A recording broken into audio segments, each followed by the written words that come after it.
Assalamualaikum warahmatullahi wabarakatuh. Masih bersama saya di channel Yadi Aindo untuk cerita-cerita horor atau misteri.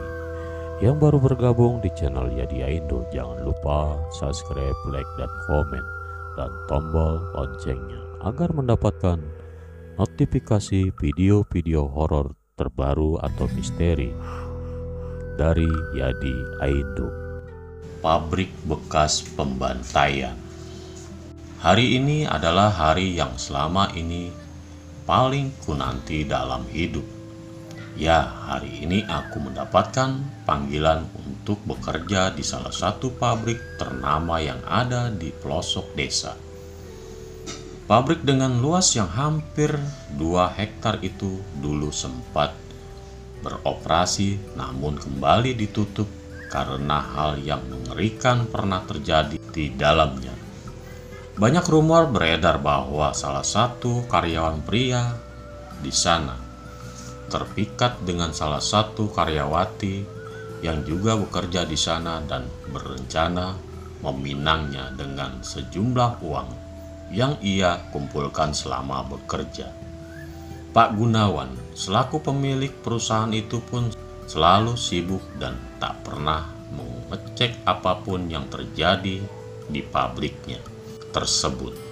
Bagi pria bertubuh gumpal itu, asalkan pabrik bisa beroperasi dengan baik serta menghasilkan banyak pundi-pundi uang yang berlimpah, ia tak terlalu ambil pusing dengan apapun yang terjadi antara karyawan di dalamnya. Aku, Dewi Ayunda, seorang gadis yang hanya lulusan dari sekolah menengah pertama di kampung. Telah hampir 2 tahun lamanya menganggur karena sulit untuk mendapatkan pekerjaan dengan catatan pendidikan yang hanya sebatas SMP saja. Akhirnya bisa lolos seleksi masuk ke salah satu pabrik yang kata orang-orang sekitar bahkan mereka tak pernah tahu bahwa sedang membuka lowongan pekerjaan secara besar-besaran. Padahal saat itu aku datang dengan pakaian lusuh yang hampir berubah warna menjadi kuning, bertemu dengan banyak sekali orang yang sama halnya untuk mengikuti seleksi masuk pabrik tersebut. Bu, Dewi berangkat dulu ya. Doain Dewi agar kerjanya lancar dan dapat banyak teman di sana. Ucapku pada wanita parubaya yang memasang wajah senang. Iya, Nduk, hati-hati. Ibu doain kamu kerjanya lancar dan sehat selalu. Ibu harap kamu bisa jaga diri dari pergaulan yang kamu pun tahu walaupun di pelosok kota. Di sana pasti ada saja orang yang memiliki sikap buruk. Iya, Bu, Dewi pasti bakal jaga diri. Dewi, ya sudah, Dewi berangkat dulu. Ibu jaga diri baik-baik ya sama adik. Dewi pasti akan kirim uang kalau sudah dapat gaji dan menjadi karyawan tetap. Hati sang ibu merasa sangat gelisah. Raut wajahnya pun tampak begitu bimbang karena ada hal yang ia khawatirkan dengan kepergian sang putri yang akan pergi merantau untuk bekerja. Apa berangkatnya nggak bisa besok pagi saja, Nak? Sebentar lagi hampir malam, ibu takut kamu di bis ketemu orang jahat. Ini baru sore, Bu. Ini masih jam 5, belum mau azan maghrib juga. Nanti Dewi akan kabari ibu jika bisnya berhenti di rest area. Ibu jangan khawatir. Dewi akan kirim pesan pada Bude Marni nanti. Ya sudah, hati-hati. Sorot mata wanita itu tampak mengembun karena menahan tangis. Aku yang selama ini hanya bekerja sebagai buruh cuci di rumah Bu Tarmina hanya mampu beri sekilo beras selama 2 hari untuk kita bertiga makan siang ataupun makan malam. Setelah ayah pergi meninggalkan keluarga kami, bibi Marni dan Paman Kasimlah orang yang berhati baik yang mau memberi makan pada keluarga kami walaupun hanya sepiring untuk bertiga saja. Maklum, mereka pun hanya buruh serabutan yang hanya mengandalkan sawah garapan milik orang lain. Aku berjalan menuju halte bus terdekat di ujungnya jalan sana untuk segera pergi mengejar bus yang terakhir akan berangkat.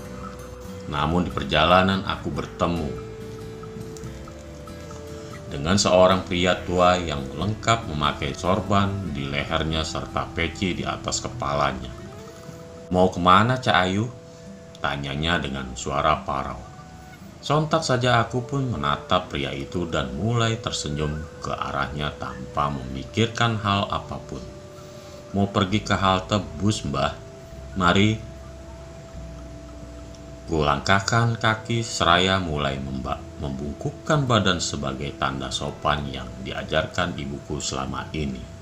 Hanya saja pria itu berteriak dan tiba-tiba saja memberikan sebuah Al-Quran yang ukirannya sangat kecil padaku dengan senyuman yang begitu meneduhkan. "Bahwa ini sebagai hadiah dariku untukmu, Cahayu. Semoga kamu bisa membacanya di waktumu yang senggang dan amalkan semua perbuatan baik pada siapapun. Insya Allah, Allah akan melindungi dimanapun kamu berada." Kutatap lekat-lekat Al-Quran kecil di tanganku ini dan mulai memasukkannya ke dalam tas yang kugendong di pundakku. Sampai saat aku membalikkan badan untuk mengucapkan rasa terima kasih, pria itu bahkan telah pergi entah kemana di kesunyian pohon bambu di sekelilingku. Sontak saja bulu kudukku berdiri dengan tinggi dan aku pun berlari sekuat tenaga tanpa melihat kembali ke arah belakang.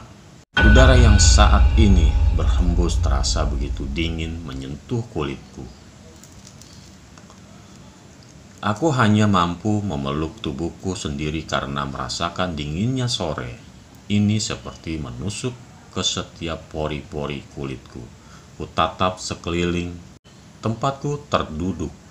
Tak ada satupun mobil ataupun motor yang berlalu, sebab desaku sangatlah jauh dari kota. Desa dengan hanya 17 rumah saja cukup membuat desa kami dijuluki sebagai desa sunyi. Orang-orang di desaku hanya mengandalkan pekerjaan serabutan dari desa seberang yang jaraknya kisar 3 km jauhnya. Itu pun pekerjaan yang diberikan oleh Ibu Tarminah sang saudagar kaya raya. Para pria dan wanita di kampungku rela pergi berjalan kaki menempuh jarak yang cukup jauh hanya untuk mencari rejeki bagi keluarganya di rumah. Hanya Ibu Tarminah saja orang terkaya di desa kami, sebab memiliki banyak sekali sawah di desa seberang serta memiliki putra pengusaha buah di kota sana. Pukul 5:30 lewat, awan yang tadinya berwarna jingga kini perlahan mulai menggelap tanda malam akan tiba. Rasa cemas di dalam diriku tak bisa kusembunyikan. Besok pagi pukul 4 subuh adalah hari pertama aku bekerja di pabrik tersebut. Dan aku tak boleh terlambat. Kutatap dari kejauhan sebuah sorot lampu menyorot tepat ke mataku hingga membuat silau dan pening. Ya, itu adalah bus yang sejak tadi kutunggu untuk pergi ke pabrik di pesisir kota. Kebetulan kulihat banyak sekali penumpang yang ada di dalam sana. Hingga aku pun merasa lega dan tak ketakutan akan adanya orang jahat di sekitar. Dengan langkah yang kecil, susuri celah jalan di dalam bus dan menemukan kursi kosong tepat di dekat jendela sebelah kanan. Kujatuhkan bobot beratku di sana, seraya mulai menganggukkan kepala pada wanita tua yang duduk tepat di sampingku. "Permisi, Bu," ucapku dengan pelan seraya mulai tersenyum ramah ke arahnya. Tak ada jawaban ataupun anggukan kepala. Kulihat wajah wanita itu tampak murung dengan kelopak mata yang begitu keriput. Senyumanku tak terbalas, bahkan menoleh pun ia tak lakukan. Entah karena sedang berduka ataupun sedang memiliki masalah. Yang terpenting aku telah menjalankan ajaran ibu untuk tetap menerapkan sopan santun pada siapapun dan dimanapun, tanpa memperdulikan tanggapan orang tersebut yang terkesan cuek ataupun angkuh. Perlahan-lahan bus yang ku naiki berjalan dengan lambat. Tak ada percakapan di antara kami, hanya sayup-sayup. Ku dengar suara jangkrik di sisi kanan dan kiri hutan serta suara mesin bus tua yang begitu gaduh ku dengar. Ku tatap ponsel di genggaman tanganku. Tak ada satupun pesan dari siapapun ataupun panggilan dari orang yang kutunggu sejak dulu. Ku tarik napas panjang dan mulai perlahan memejamkan mata untuk mengurangi rasa kantuk yang sejak tadi menggelayut. Suara mesin tua dari bus ini mampu membuat kesunyian yang kudengar perlahan mulai memudar, walaupun tak ada satupun orang yang berbicara di dalam sini. Tapi setidaknya dengan melihat wajah mereka, aku merasa lebih sedikit tenang, terlebih lagi saat ku tatap seorang gadis kecil yang ada di seberang kursiku. Gadis kecil berambut panjang ikal itu nampak tersenyum dan tertawa memainkan boneka rotan khas buatan desa dengan riang gembira. Hanya saja saat mata kami beradu, gadis itu seketika diam dengan wajah datar dan mata yang melotot ke arahku. Ku tahu aku jarang sekali akrab dengan anak-anak karena kurasa tiap asuhan dari seorang ibu pun mampu membuat anak-anak takut ataupun senang dengan orang asing sepertiku.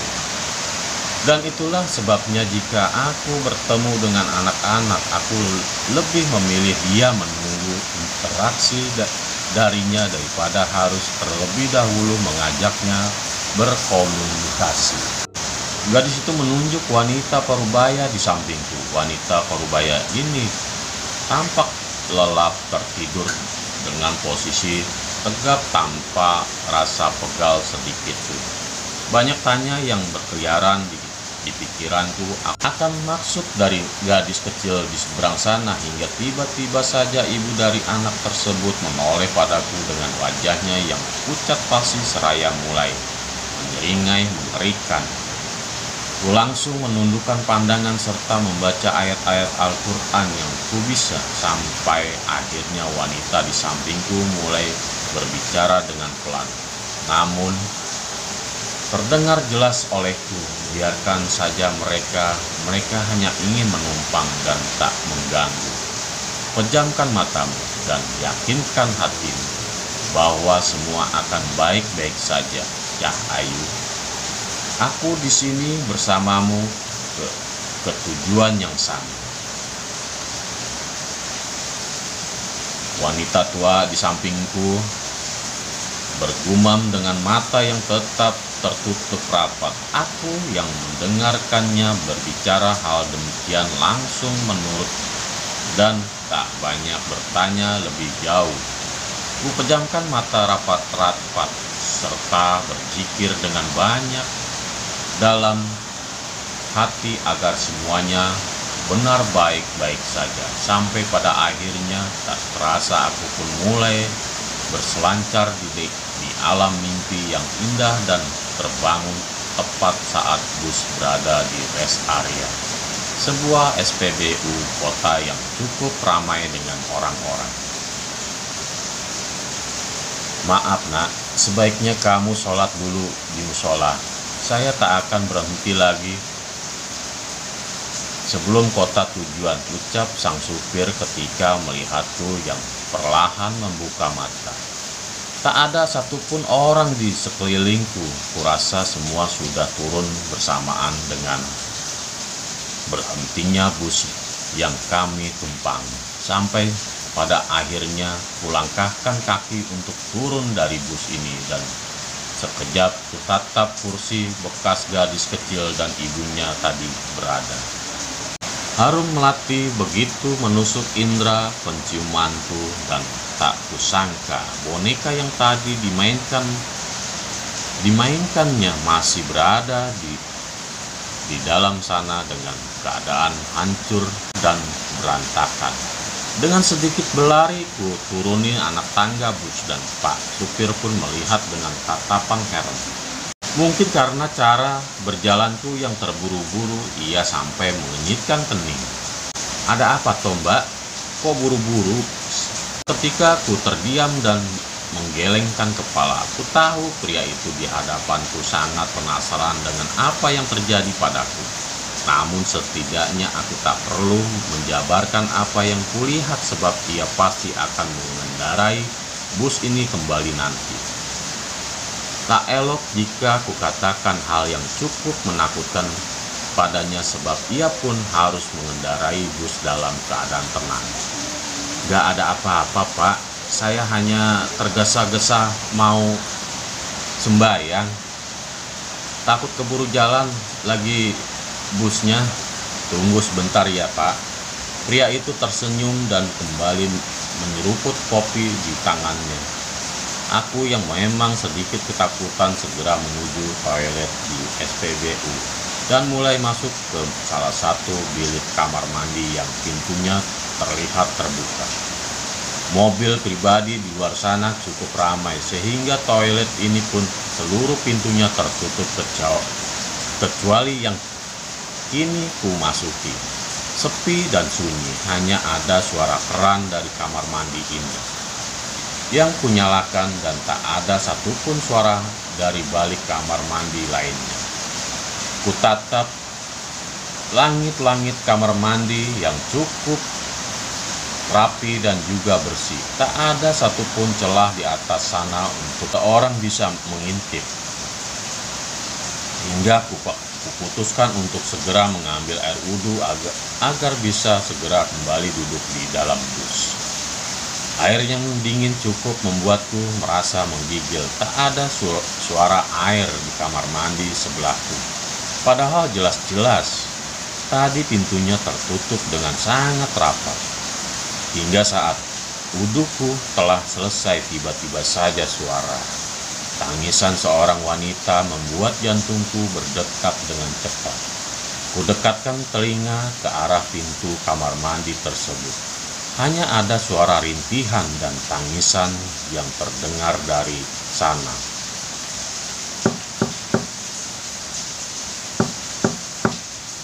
Maaf, Mbak, kenapa? Apa ada yang perlu saya bantu? Dengan sedikit keberanian, ku ketuk pintu dan bertanya kepada seseorang di balik sana. Tolong saya, Mbak. Tolong saya, Mbak. Tolong saya, Mbak. Jawab wanita tersebut dengan pelan. Merasa sedikit lega, akhirnya ku ketuk kembali pintu tersebut dan memintanya untuk sedikit bersabar dan kembali apa yang sebenarnya terjadi. Apa Mbak terluka? Apa yang terjadi, Mbak? Saya akan panggilkan orang dari luar. Mbak tahan dulu sebentar. Jika bisa, Mbak buka dulu pintunya. Siapa tahu saya bisa memapah Mbak keluar dari sini. Tak ada jawaban dari dalam sana. Hanya ada tangisan pilu yang begitu menyayat hati terdengar olehku. Instingku segera bangkit. Ku dobrak dengan paksa pintu tersebut dengan sekuat tenaga. Walaupun ku tahu tubuhku yang kecil tak mampu membuka pintu berat yang terbuat dari besi tersebut. Gak usah didobrak, Mbak. Saya akan buka, ucapnya dengan pelan. Sontak saja ku hentikan aksi ini dan menunggunya untuk membuka pintu tersebut. Samar-samar terdengar suara kunci diputar dan tampaklah jelas seorang wanita muda memakai pakaian putih hitam bak seperti seorang pegawai magang tengah memegang perutnya yang membesar serta mengeluarkan banyak darah di antara kedua kakinya. Astagfirullah, pakikku dengan keras. Wanita itu hanya menangis dan terlihat berdiri dengan posisi kaki yang terbuka. Bau amis seketika menyeruak menusuk indera penciumanku. Ya Allah, Mbak. Mbak keguguran. Tunggu di sini sebentar, saya akan panggilkan seorang untuk membawa Mbak ke rumah sakit. Wanita itu hanya menganggukkan kepala dan kembali duduk dengan lemas.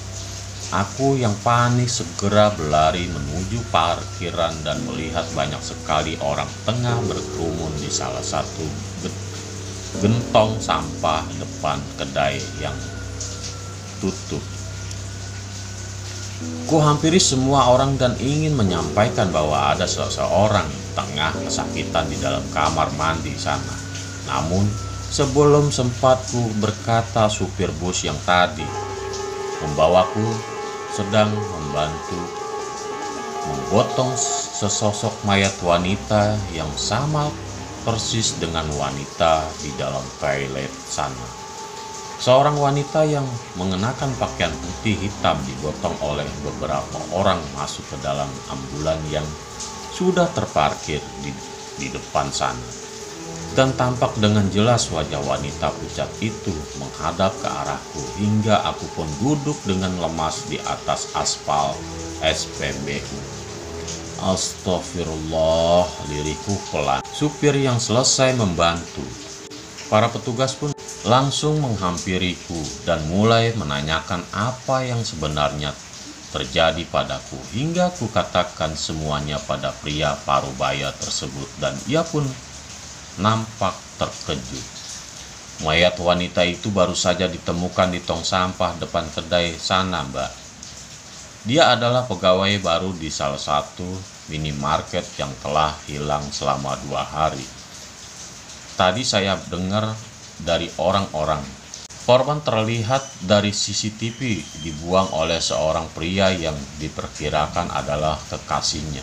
Wanita itu tengah hamil 5 bulan dan melakukan aborsi namun meninggal karena kehabisan darah. Belum sempat aku sampai di tempatku bekerja, namun hal-hal aneh banyak terjadi seolah menjadi pertanda akan sesuatu. Ku segera bangkit dan bergegas menuju musola untuk menunaikan sholat agar hati ini sedikit tenang. Malam kian larut, perjalanan menuju tempatku bekerja kembali mulai berjalan lagi. Bus yang kunaiki perlahan-lahan mulai keluar dari rest area SPBU dan mulai kembali masuk ke dalam jalur jalan tol. Bismillah, ucapku pelan. Kini semua orang di dalam bus nampak terlelap dengan pulas. Tak terkecuali wanita tua yang saat ini kembali berada di sampingku. Ia terlihat beberapa kali membenarkan posisi kepalanya yang sedikit bergeser karena jalan yang berliku. Hingga ia pun mulai lelap tertidur dengan posisi yang tegap serta mulut yang terbuka lebar. Dari sini kulihat semua orang tak ada satupun yang membuka matanya kecuali aku. Aku menatap sekeliling yang terasa sunyi hanya dengan ditemani suara mesin bus tua serta supir dan kernet yang saat ini masih fokus menatap jalanan di depan sana. Hingga tak lama kemudian wanita tua itu di sampingku tiba-tiba saja terbangun dan langsung menatap tajam ke arahku. Sempat jantungku terhenti lah kala mata merahnya nampak begitu tak suka melihatku. Apa saya berbuat salah, Nek? Tanyaku pelan.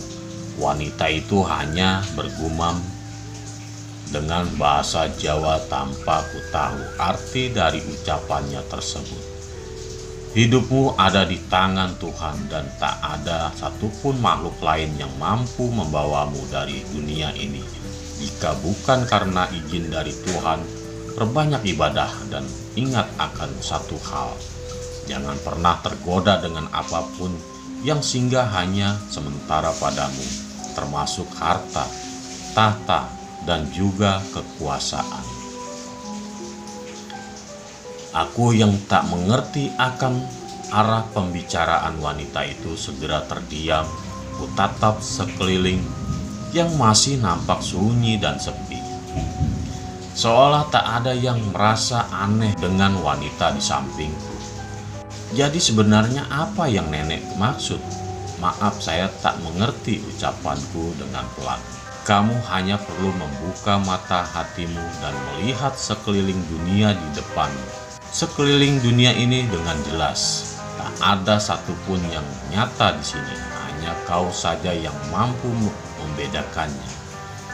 Tak lama kemudian aku yang semakin merasa takut dan risih akan sosok wanita tua di sampingku segera bangkit menuju kursi supir. Tak lupa aku pun menganggukkan kepala dan tersenyum ke arahnya agar tak merasa tersinggung dengan kepergianku. Saya pamit dulu sebentar ya, Nek. Permisi. Kulangkahkan kaki untuk berjalan ke arah depan dari bus tersebut. Kutatap kernet bus yang sedang tertidur pulas dan sang supir yang saat ini tengah fokus menatap jalanan. Ada apa toh, Mbak? Duduk saja di sini, ucap sang supir seraya mulai memberikanku bangku kecil yang terdapat sandarannya untukku duduk. Kamu itu memiliki bau yang khas, Cahayu. Aku saja hampir tak tahu akan hal itu. Namun dengan cepat untung saja aku sadar dan bisa membawamu dengan bus ini. Maksudnya, Pak? Tanyaku dengan heran. Supir itu hanya tersenyum dan mulai menyalakan klakson 3 kali. Kemudian melemparkan satu batang rokok dari balik jendelanya dan juga koin receh. Itu untuk apa, Pak? Tanyaku penasaran. Setiap daerah memiliki ciri khas tertentu, Mbak. Dan salah satunya di sini, entah percaya atau tidak, setidaknya demi keselamatan penumpang, saya harus memberikan sebatang rokok menyala dan juga koin untuk penunggu di sini. Padahal jika dimasukkan ke dalam logika, semua itu tak ada hubungannya. Benar kan, Mbak? Supir tertawa dengan pelan dan mulai mengelap keringat dari tengkuk lehernya. Aku terdiam memikirkan setiap ucapan dari pria di depanku. Aku tak tahu kenapa pria ini terlihat seperti tahu akan sesuatu, hingga kutanyakan saja tentang daerah yang sedang kutuju. Maaf, Pak, apa Bapak tahu daerah yang sedang saya tuju? Tanyaku penasaran. Pria di depanku segera mengangguk dengan cepat dan mulai menghisap kembali rokok di tangannya. Saya hanya mampu titip pesan pada Mbak, jangan terlalu ikut campur akan hal-hal yang tak terlalu penting bagi Mbak. Saya tahu Anda orang baik dan Anda tak tega melihat orang kesusahan, tapi setidaknya jangan terlalu melawan rasa takutmu itu, sebab kita tak tahu mana yang nyata dan juga tidak. Kita hanya berada di dunia yang fana, maka dari itu cukup tolong sebisanya dan diam jika tak tahu. Jangan pernah merasa penasaran dengan apapun yang justru akan mencelakakanmu. Dari ucapannya, aku pun mulai sadar dengan apa yang ia katakan, hingga aku pun mulai merasakan kantuk yang luar biasa. Dan tanpa sadar mulai bersandar pada sandaran kursi di belakangku sampai mataku tertutup rapat. Sayup-sayup ku dengar jeritan dan juga rintihan dari arah belakang, namun ku hiraukan karena rasa kantuk yang amat sangat kurasakan. Tawa dan tangis menjadi satu bercampur dengan wangi bunga dan bau darah mulai menusuk indera penciumanku. Mbak, mbak, tepukan pelan di pipiku berhasil membuatku membuka mata. Kutatap supir yang saat ini tengah berdiri seolah memberitahuku bahwa aku telah sampai pada tujuanku dan mulai mengambil ponsel di dalam saku jaket. Pukul 2 dini hari dan kini aku telah tiba di sebuah halte bus yang cukup terang dengan lampu cahaya besar menyorot dari sana.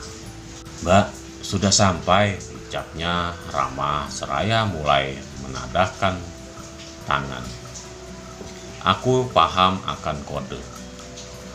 Dari sang supir pun mulai mengeluarkan selembar uang berwarna biru dan mulai menggendong tas yang sejak tadi ku peluk erat.